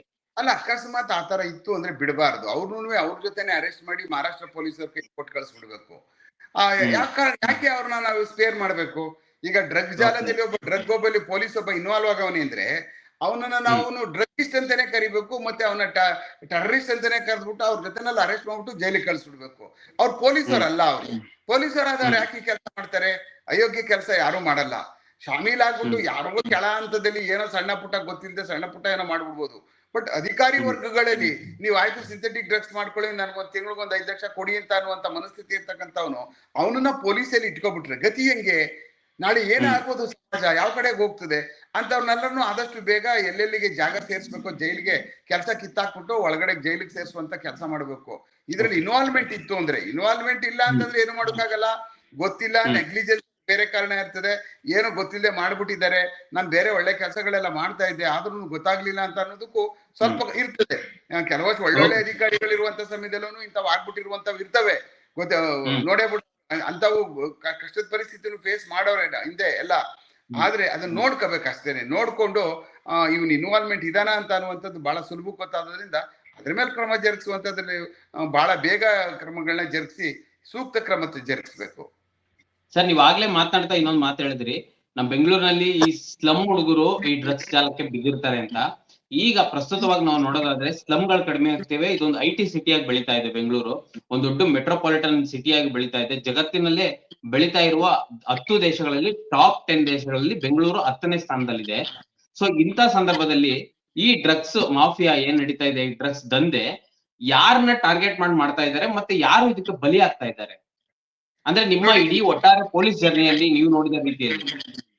ನೋಡಿ, ನಾವು ಡ್ರಗ್ಗಳ ಸಾಮಾನ್ಯವಾಗಿ ನೋಡಕ್ ಹೋದಾಗ 17-18 ವರ್ಷದವರೇ ಜಾಸ್ತಿ ಇರ್ತಾರೆ. ಅಲ್ಲಿಂದ 20 ವರ್ಷ, ಮತ್ತೆ ವ್ಯಸನಿಗಳಾದವರು 30ನೇ ವರ್ಷದವರೆಗೂ, 35-40 ವರ್ಷದವರೆಗೂ ಇರ್ತಾರೆ. 40 ವರ್ಷಕ್ಕೆ ಅವ್ರು ವ್ಯಸನಿಯಾಗಿ ಅವ್ನು ಬದುಕಲೇಲಾರ. ಅವನ ಅಕಸ್ಮಾತ್ ಏನಾದ್ರು ಡ್ರಗ್ ಅಡಿಕ್ಟ್ ಆಗ್ಬಿಟ್ಟ ಅಂದ್ರೆ ಅವನು ಪೂರ್ಣ ಪ್ರಮಾಣದಲ್ಲಿ 40 ವರ್ಷನೇ ಅವ್ನು ಲಾಸ್ಟ್ 45 ವರ್ಷಕ್ಕೆ ಅವ್ನು ಟಿಕೆಟ್ ತಗೋಬಿಡ್ತಾನೆ, ಅವ್ನು ಬದುಕ್ಲಾರ. ಅಷ್ಟೊತ್ತಾಗ್ಲೇ ಅವನು ಡ್ರಗ್ ಪೆಡ್ಲರ್ ಆಗ್ಬಿಟ್ಟಿರ್ತಾನ ಅವನು. ಯಾಕಂದ್ರೆ ಅದು ಕೊಂಡ್ಕೋತಾ ಇರ್ತಾನೆ. ಅದಾದ್ಮೇಲೆ ಅವನಿಗೆ ಪೂರ್ಣ ಪ್ರಮಾಣದ ಎಲ್ಲಾ ಜಾಗಗಳು ಗೊತ್ತಾಗ್ಬಿಟ್ಟು ಏನ್ ಮಾಡ್ತಾನೆ, ಎಷ್ಟ್ ದಿವಸ ಅಂತ ನಾನ್ ಕೊಂಡ್ಕೊಳ್ಳೋದು, ನಾನು ಮಾರಾಟ ಮಾಡೋಕ್ ಪ್ರಾರಂಭ ಮಾಡೋಣ ಅಂತ ಅವನದೇ ಒಂದು ಸರ್ಕಲ್ ಪ್ರಾರಂಭ ಮಾಡ್ಕೊಡ್ತಾನೆ. ಅವನೇ ಚಿಕ್ಕದಾದಂತ ಒಂದು ಮಾರಾಟದ ದಂಧೆ ಇಟ್ಕೊಳ್ತಾನೆ. ಮತ್ತೆ ಕಸ್ಟಮರ್ಗಳನ್ನ ಪ್ರೊಡ್ಯೂಸ್ ಮಾಡ್ಕೊಂಡು ಅವನೇ ಒಂದು ಜಾಲನ ಚಿಕ್ಕ ಒಂದೊಂದು ಇವನ ಪಾಕೆಟ್ಗಳನ್ನ ತಯಾರು ಮಾಡ್ಕೊಂಡು ಅವನೇ ತಗೊಂಡೋಗಿ ಕೊಡ್ತಕ್ಕಂಥದ್ದು, ಅವನೇ ಮಾಡ್ತಕ್ಕಂಥ ಕೆಲಸ ಮಾಡ್ತಾ ಇರ್ತಾನೆ. ಆ ಕಾರಣಕ್ಕೋಸ್ಕರನೇ ಯಂಗ್ಸ್ಟರ್ಸ್ ಗಳೇ ಇದಕ್ಕೆ ಅತ್ಯಂತ ಜಾಸ್ತಿ ಒಳಗಡೆ ಹೋಗ್ತಕ್ಕಂಥವ್ರು. ಮತ್ತೆ ಅವ್ರಿಗೆ ಏನ್ ಆಗ್ಬೋದು ಇದ್ರೊಳಗಡೆ ಹೋಗಿ ಸೇರ್ಕೊಂಡ್ರೆ ನಾನು ಅನ್ನುವಂತಹದ್ದು ಅರಿವೇ ಇರಲ್ಲ ಅವ್ರಿಗೆ. ಒಂದ್ಸಾರಿ ಒಳಗಡೆ ಹೋಗ್ತಿದ್ರೆ ವಾಪಸ್ ಬರೋದು ಕಷ್ಟ ಅದ್ರಿಂದ ಯಾವುದೇ ಡ್ರಗ್ಗಳಿಂದ. ನಾನು ಟೇಸ್ಟ್ ಮಾಡ್ಬಿಟ್ಟು ಈಚೆ ಬಂದ್ಬಿಡ್ತೀನಿ, ಒಂದು 30 ಹೊಡೆದ್ಬಿಟ್ಟು ಈಚೆ ಬಂದ್ಬಿಡ್ತೀನಿ, ಜಸ್ಟ್ ಹಿಂಗೊಂದ್ಸಾರಿ ಸ್ಮೋಕ್ ಹೊಡೆದ್ಬಿಟ್ಟು ಏನೋ ತಲೆ ಹಂಗ ಅಳ್ಳಾಡ್ತದೆ, ತಲೆ ನೋಡೋಣ ಅನ್ಬಿಟ್ಟು ಬಂದ್ಬಿಡ್ತೀನಿ. ಈ ತರದೆಲ್ಲ ಟ್ರೈ ಮಾಡಕ್ ಹೋಗ್ತಾರೆ ನೋಡಿ, ಇವರೇ ಒಳಗೆ ಬೇಗ ಸಿಗಾಕ್ಬಿಡುವಂತವ್ರು. ಒಂದ್ಸಾರಿ ಹೋದವನು ಇನ್ನೊಂದ್ಸರಿ ಹೋಗುದಿಲ್ಲ ಅನ್ನೋ ಗ್ಯಾರಂಟಿ ಏನಿಲ್ಲ. ಬರ್ತಾರೆ, ವಾಪಸ್ ಬಂದ್ಬಿಡ್ತಾರೆ. ಇದೇನೇ ಇದು ತಲೆ ಕೆಟ್ಟದ್ದು, ಯಾವನೇ ಅವನು ನಮ್ಮ ಮಗ ಅಂದ್ಬಿಟ್ಟು ಬೈಕೊಂಡು ಈಚೆ ಬಂದ್ಬಿಡ್ತಾರೆ ಕೆಲವು ಹುಡುಗರುಗಳು. ಹೋದವರಲ್ಲಿ 10 ಜನ ಹೋದ್ರೆ 6 ಜನ ತಗಲಾಕೊಡ್ತಾರೆ, 5 ಜನ ಈಚೆ ಬಂದ್ಬಿಡ್ತಾರೆ. ಹಾಗೆ ಮಿನಿಮಮ್ 40% ಒಳಗಡೆ ಸಿಗಾಕೊಂಡು ಒಳಗಡೆ ಈಚೆ ಬರ್ಲಾರ್ದೆ ಅವರ ದೇಹ ಸ್ಥಿತಿ ಮತ್ತೆ ಇದನ್ನೆಲ್ಲಾನು ಸಹ ಕಳ್ಕೊಳ್ತಾ ಇರ್ತಾರೆ. ಆಮೇಲೆ ಯಾರು ಅತ್ಯಂತ ಜಾಸ್ತಿ ಇದನ್ನ ಇನ್ವಾಲ್ವ್ ಆಗಿರ್ತಾರೆ, ಈಸಿ ಮನಿ. ಯಾರಿಗೆ ಈಸಿ ಮನಿ ಸಿಗುತ್ತೋ ಆ ಈಸಿ ಮನಿ ಸಿಗ್ತಕ್ಕಂಥವ್ರು ಸಿಂಥೆಟಿಕ್ ಡ್ರಗ್ಸು ಮತ್ತೆ ಯಾವ್ದು ಆಲ್ಕಲಾಯ್ಡ್ ಮೇಲ್ಗಡೆ ಮೇಲ್ಮಟ್ಟದ ಬ್ರೌನ್ ಶುಗರ್ಗಳು ಮತ್ತೆ OPM ರಿಲೇಟೆಡ್ ಸಂಬಂಧಪಟ್ಟಂತ ಡ್ರಗ್ಗಳು ಅದಕ್ಕೆ ಹೋಗ್ತಾರೆ. ಯಾರು ಸ್ವಲ್ಪ ಈ ಬಿಲೋ ಮಿಡ್ಲ್ ಕ್ಲಾಸ್ ಮತ್ತೆ ಸ್ಲಮ್ ಏನ್ ಹುಡುಗರುಗಳಿರ್ತಾರೋ ಮತ್ತೆ ಏನು ಕೆಲಸ ಇದ್ದ ವ್ಯಾಗಬಾಂಡ್ಸ್ ಗಳಿರ್ತಾರೋ ಅಂತವ್ರುಗಳು ಈ ಗಾಂಜಾಗಳನ್ನ ಯೂಸ್ ಮಾಡ್ತಕ್ಕಂಥದ್ದು, ಗಾಂಜಾ ಹೊಡೆಯುವಂಥದ್ದು, ಗಾಂಜಾ ಹೊಡೆದು ಗಲಾಟೆ ಮಾಡ್ಕೊಳ್ಳುವಂಥದ್ದು, ಗಾಂಜಾ ಹೊಡೆದು ಕೊಲೆಗಳು ಮಾಡ್ತಕ್ಕಂಥದ್ದು, ಮತ್ತೆ ರ್ಯಾಕ್ ಪಿಕರ್ಸ್ಗಳು ಮತ್ತೆ ಸ್ಲಮ್ಗಳಲ್ಲಿ ಕೆಲವಂತವ್ರು, ಆಮೇಲೆ ಕೆಲವಷ್ಟು ವಿದ್ಯಾರ್ಥಿಗಳು ಸ್ಟೂಡೆಂಟ್ಗಳು ಅವ್ರಿಗೆ ಬಹಳ ಕಮ್ಮಿ ಕಾಸು ಇರುತ್ತೆ. ಆ ಕಾರಣಕ್ಕೆ ಏನ್ ಮಾಡ್ತಾರೆ, ಅವ್ರು ಸಿಗರೇಟ್ ತುಂಬ್ಕೊಬಿಟ್ರೆ ಒಂದ್ ಸಿಗರೇಟ್ಗೆ ಸುತ್ತ ಒಂದ್ ಮರದ ಕೆಳಗಡೆ ಕುತ್ಕೊಂಡು 5 ಜನನು ಹೊಡಿತಾ ಇರ್ತಾರೆ. ಅಂದ್ರೆ ಅವ್ರು ಒಂದು ಎಕ್ಸ್ಪೆರಿಮೆಂಟ್ ಮಾಡಕ್ ಹೋಗ್ತಾರೆ. ಅದೆಲ್ಲ ಆ ಏಜ್ ಗಳಲ್ಲಿ ಈ ಎಕ್ಸ್ಪೆರಿಮೆಂಟಲ್ ಜೀವನದಲ್ಲಿ ಬರ್ತವೆ. ಅದನ್ನ ಬಹಳ ಅತ್ಯಂತ ಎಚ್ಚರಿಕೆಯಿಂದ ಯಂಗ್ಸ್ಟರ್ಸ್ಗಳು ಅದರಿಂದ ದೂರ ಇರ್ಬೇಕಾಗ್ತದೆ. ನಾನು ಎಕ್ಸ್ಪೆರಿಮೆಂಟ್ ಮಾಡಬಾರ್ದು, ನಾನು I am different from others ಅಂತ ಅನ್ನುವಂಥದ್ರಲ್ಲಿ ಅವ್ನು ಈಗೋ ಬರ್ಲಿಲ್ಲ ಅಂದ್ರೆ, ನಾನು ಅವರಂಗೆ 4ನೇವರಲ್ಲಿ 5ನೇವ್ ನಾನು ಅಂತ ಹೋದ್ರೆ ಅಂದಾಗ ಅವ್ನು ಒಳಗೆ ಹೋಗ್ತಾನೆ.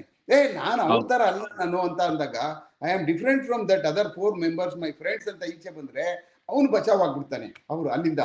ಆ ಕಾರಣಕ್ಕೋಸ್ಕರನೇ ಈ ತರ ಎಕ್ಸ್ಪೆರಿಮೆಂಟ್ ಮಾಡಿ ಒಳಗಡೆಗೆ ಹೋಗ್ತಾರಲ್ಲ ವಿದ್ಯಾರ್ಥಿ ಸಮೂಹ, ಮತ್ತೆ ಕೆಲವಷ್ಟು ಈ ಒಂದು ಏನು IT-ನಲ್ಲಿ ಕೆಲಸ ಮಾಡ್ತಾ ಇರ್ತಕ್ಕಂಥ ಗ್ರೂಪ್ ಅಂತ ಕರಿತೀವಿ ನಾವು ಅವ್ರನ್ನೆಲ್ಲರೂ ಯಂಗ್ಸ್ಟರ್ಸ್ಗಳು ಮತ್ತೆ ಕೆಲವಷ್ಟು ಜನ ಎಲ್ಲ ಬ್ಯಾಚುಲರ್ಸ್ಗಳು ಈ ಬ್ಯಾಚುಲರ್ ಪಾರ್ಟಿಗಳಲ್ಲಿ ಈಗ ಜಾಸ್ತಿ ತುಂಬಾ ಈ ಕೆನಬೀಸ್ಗಳನ್ನ ಬಳಸ್ತಕ್ಕಂಥದ್ದು ನಾವು ಇತ್ತೀಚಿನ ದಿನಗಳಲ್ಲಿ ನೋಡ್ತಾ ಇದ್ದೀವಿ. ಅದಕ್ಕೊಬ್ಬ ಕೊನೆಗೆ ಮಾಡ್ತಾ ತಗೊಂಡು ಕನ್ಸ್ಯೂಮ್ ಮಾಡ್ತಾ ಕೊನೆಗೆ ಅದರೇ ಗುಂಪಲ್ಲಿ 2-3 ಜನ ಪೆಡ್ಲರ್ಗಳಾಗಿ ಪ್ರಾರಂಭ ಆಗ್ಬಿಡ್ತಾರೆ. ಹೀಗೆ ಒಬ್ಬ ಪೆಡ್ಲರ್ ಆದ್ರೆ ಒಂದ್ 50 ಜನ ಗಿರಾಕಿಗಳನ್ನ ಪತ್ತೆ ಮಾಡ್ಕೋತಾನೆ. ಅದು ಬಹಳ ಡೇಂಜರಸ್ ಟ್ರೆಂಡು. ಅದು ಒಬ್ಬ ನೋಡಿ ಅವನು ಒಬ್ಬ ಪೆಡ್ಲರ್ ಆಗಿ ಕನ್ಸ್ಯೂಮರ್ ಪೆಡ್ಲರ್ ಆಗ್ಬಿಟ್ಟ ಅಂದ್ರೆ ಅದೊಂಥರ 4th ಸ್ಟೇಜ್ ಕ್ಯಾನ್ಸರ್ ಹೋದಂಗ ಅವ್ನಿಗೆ. ಪ್ರಿಲಿಮಿನರಿ ಸ್ಟೇಜ್ ಅಲ್ಲ, 4th ಸ್ಟೇಜ್ ಹೋದಂಗ ಇನ್ನೊಂದಷ್ಟು ಜನಕ್ಕೆ ಅವನ ಮತ್ತೆ ಹಾಕೊಳ್ತಾನ ಅವನು. ಮತ್ತೆ ಅದ್ರಲ್ಲಿ ಮತ್ತೆ ಇನ್ನೊಬ್ಬ ಪೆಡ್ಲರ್ ಆಗೋಕೆ ಹೋಗ್ತಾ ಇರ್ತಾನೆ. ಈ ಕಾರಣಕ್ಕೋಸ್ಕರ ಇದು ಬಹಳ ಅತ್ಯಂತ ಸೂಕ್ಷ್ಮವಾದಂತ ವಿಚಾರ ಯಾವುದು ಈ ಡ್ರಗ್ಗು.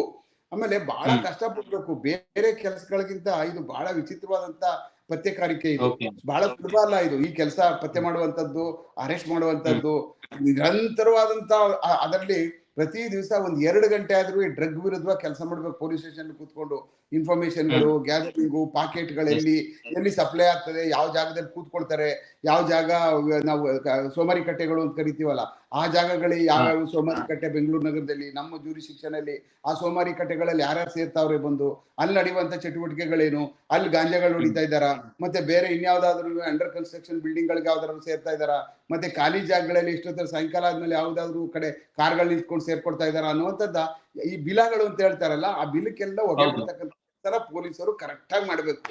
ಮಾಡಿದ್ರೆ ಅವಾಗ ಅವ್ರಿಗೆ ಪೊಲೀಸರ ಮೇಲೆ ಭಯ ಬರ್ತದೆ. ಅಯ್ಯೋ ನನ್ನ ಮಕ್ಳು ಏನೇ ಇನ್ನುಗ್ತಾ ಇದ್ದವರು ಬಿಡಲ್ಲ, ಸಿಗಾಕೊಂಡ್ರೆ ನಮ್ಮನ್ನ ಎತ್ತಾಕೊಂಡು ಒಳಗಾಕ್ಬಿಡ್ತಾರೆ ಅನ್ನುವಂತ ಭಯ ಶುರುವಾಗ್ತದೆ.